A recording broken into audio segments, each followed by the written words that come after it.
Here's a number I want you to sit with for a second: 37. That's the percentage of adults over 60 in the United States who have chronic kidney damage right now and have absolutely no idea, no pain, no symptoms, no visible signs whatsoever. And the number one factor accelerating that silent damage isn't salt, isn't alcohol, isn't genetics. It's something you're probably experiencing right now as you watch this video. It's called chronic cortisol. And what it does to your kidneys after 50 is something science has known for years, but almost nobody is telling you. I want you to think about the past week. Not anything dramatic, just normal stuff. Did you have money worries? Problems with a family member? News that upset you? Nights when your mind wouldn't stop? That weight on your chest that shows up in the morning before you've even done anything? That's chronic stress. And it's not weakness. It's not made-up anxiety. It's a real biological response that your body has had switched on, in many cases, for years. And while you experience it as tiredness or worry, on the inside something very specific is happening. Something most doctors never connect to stress because there's no time in a 15-minute appointment to explain it. When your body senses stress, it releases cortisol. Almost everyone knows that. What almost nobody knows is where that cortisol goes, which organs process it, which ones suffer most. And the one that suffers most, the one that carries the silent consequences of chronic cortisol after 50, is not the heart, it's not the brain, it's the kidneys. Today I'm going to explain why, with real science, without exaggeration, and with something concrete you can do about it. Most people know that kidneys filter blood. That's true, but it's like saying the sun gives off a little warmth.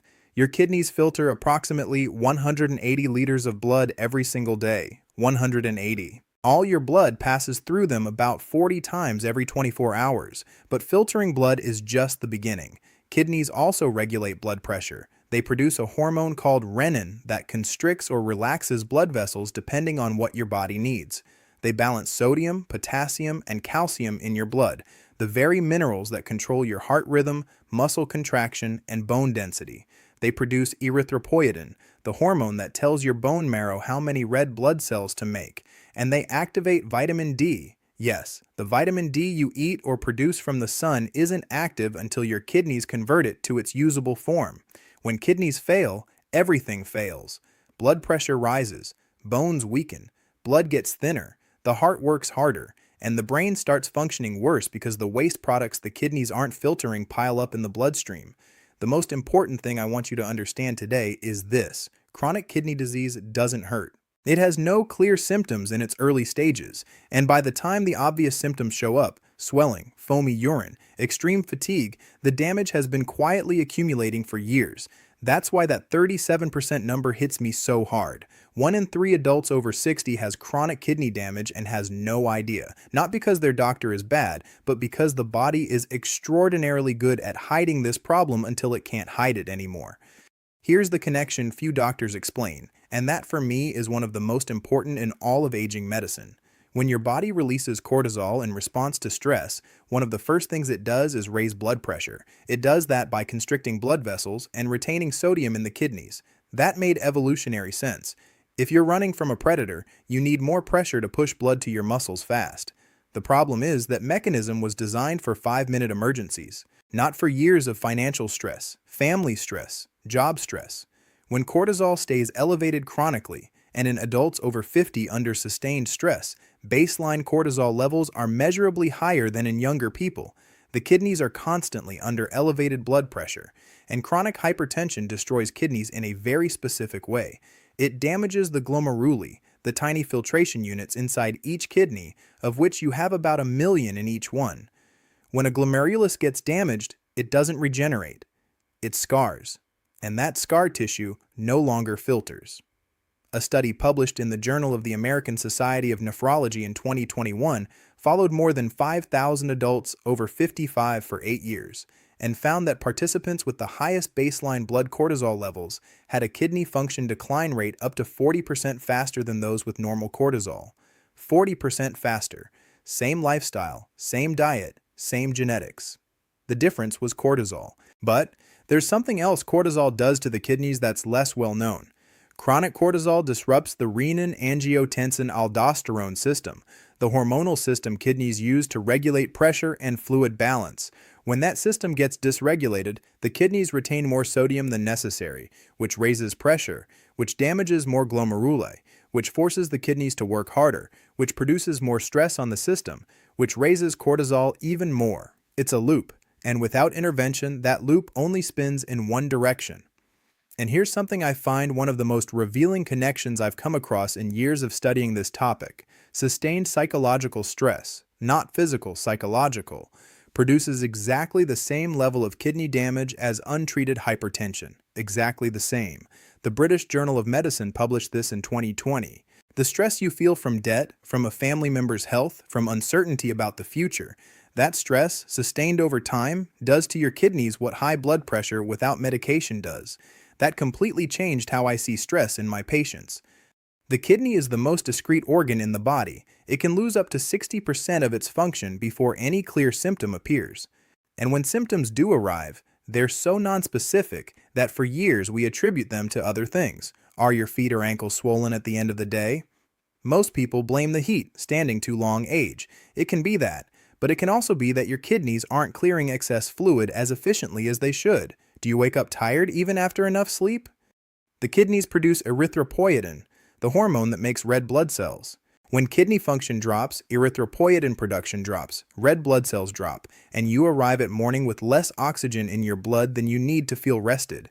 That tiredness many of my patients describe as a tiredness sleep doesn't fix. In many cases has a kidney root. Do you have dry skin, frequent itching with no apparent reason? The kidneys eliminate toxins. When they don't eliminate them well, those toxins seek another way out, through the skin. Chronic itching with no clear dermatological cause is a classic kidney signal that almost never gets diagnosed as such on the first try. Foamy urine? This is important. Foamy urine, not the normal bubbles that appear and disappear, but persistent foam that takes a while to go away, indicates protein in the urine. And proteinuria is one of the first measurable signs of glomerular damage. If this is happening to you frequently, talk to your doctor.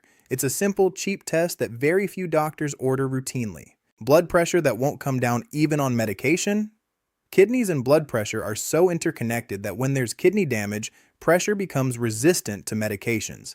If your doctor has raised your blood pressure dose more than once in the past 2 years, it's worth asking for a complete kidney function evaluation. Reduced concentration, brain fog, trouble remembering things, kidneys clean the blood. When they don't do it well, waste products, especially urea, accumulate and affect brain function. Not as dramatically as in severe kidney failure, but subtly and progressively. That brain fog many of us blame on age or stress can have a kidney component nobody is measuring. This is where I want your full attention, because this is what actually changes things. Let's start with the most obvious, and at the same time, the most ignored. Lowering chronic cortisol. I know. Easier said than done. But I'm not telling you to fly to a meditation retreat in India or pay $100 a session for therapy. I'm telling you about something you can do right now, on your couch, with zero equipment and zero cost. Breathe differently. Look, this is going to sound so simple you'll probably dismiss it. And please don't. Diaphragmatic breathing, the kind where your belly inflates instead of your chest, directly activates the vagus nerve and lowers cortisol within minutes. I'm not embellishing. A study published in Frontiers in Psychology in 2023 measured saliva cortisol before and after 4 minutes of slow, deep breathing, and the drop was measurable and significant. 4 minutes. Before bed, before a hard conversation, when you feel your chest tighten. 4 minutes can change your day and, with consistency, can change your kidney health. Then there's water, which sounds like the most boring advice in the world, but most people are doing it wrong after 50. And let me be really specific here, because there's confusion everywhere. It's not about drinking 8 glasses a day because someone said so on the internet. It's about looking at the color of your urine. If it's pale yellow, almost transparent but not quite, you're good. Darker than that, you need more water. Completely colorless all the time, you're overdoing it and giving extra work to kidneys that already have enough on their plate. After 50, the sense of thirst gets dulled, and a lot of people end the day dehydrated without noticing. Sip throughout the day, not all at once. And while we're talking about what goes into your body, we have to talk about salt, not to demonize it. Sodium is necessary. You can't function without it. But most of my patients over 50 are eating 2 or 3 times more sodium than their kidneys can comfortably handle, especially when elevated cortisol is retaining more sodium than usual. And here's the thing almost nobody mentions. The villain is not the salt shaker on your table. That contributes very little. The villain is processed foods, deli meats, canned soups, bottled dressings. A single bowl of canned soup can have all the sodium you need for an entire day. Start reading labels. That habit, sustained, takes a huge load off your kidneys. But it's not all about subtracting. There's also adding to do. And this is where my favorite mineral for kidneys comes in, potassium. I find it fascinating because potassium is basically the natural antidote to sodium. It relaxes blood vessels, lowers blood pressure, and helps the kidneys clear excess sodium that's already in the system. Where do you find it? In bananas, yes, the classic, but also in sweet potato, in avocado, in lentils, in yogurt, in spinach, in salmon. And you don't need a supplement. Potassium supplements can actually be dangerous if your kidneys are already compromised. What you need is to put 1 or 2 of those foods on your plate every day. That's it. And I'll close with something that I think has the biggest impact on kidney function and almost never gets mentioned in a regular appointment. Because, again, there's no time in 15 minutes. Movement, not extreme exercise, moderate movement. A study from the Clinical Journal of the American Society of Nephrology, published in 2022, found that adults over 60 who got 150 minutes of moderate activity per week, walking, swimming, biking, whatever you like, had kidney function decline 35% slower than sedentary peers. I'm not talking marathons, I'm talking 21 minutes a day. 21.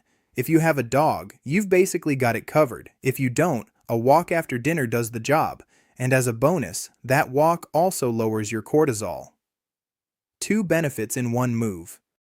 These changes, breathing better, hydrating smartly, lowering processed sodium, adding potassium, and moving a little more each day, aren't a medical treatment. They're conditions.